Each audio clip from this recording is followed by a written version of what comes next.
स्वामी समर्थ. अध्याय 4.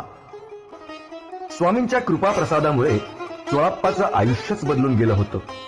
निर्धन चोळाप्पाच्या घरी लक्ष्मी वास करू लागली.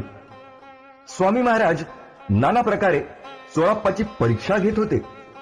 मात्र विचलित न होता चोळाप्पा आणि त्याची पत्नी स्वामींची मनोभावे सेवा करून महाराजांना प्रसन्न ठेवित होते.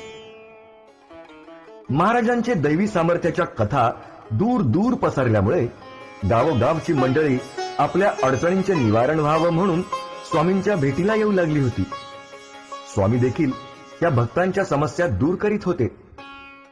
दिवसेंदिवस स्वामींचा महिमा वाढत होता. त्यांच्या देवत्वाचा दरवळ पसरत होता. त्यांच्या वाढत्या लोकप्रियतेमुळे अस्वस्थ झालेले 2 संन्यासी एकदा अक्कलकोट गावी दाखल झाले आणि स्वामींना भेटल्यानंतर ढोंगी म्हणून महाराजांची निंदा करू लागले.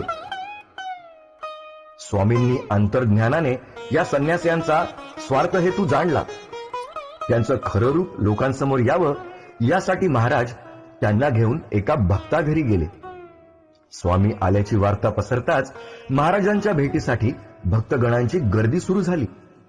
नमस्कार करताना भक्त मंडळी स्वामींसमोर फळे, फुले इत्यादी वस्तू ठेवू लागली.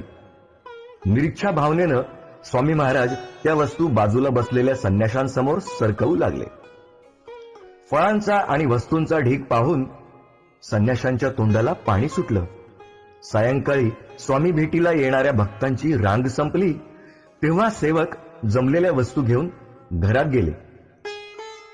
एकही वस्तू आणि फळ हाती न लागल्यामुळे बिचारे संन्यासी हिरमुसले. त्यांचे चेहरे पडले आणि त्यांचा स्वार्थ उघड झाला.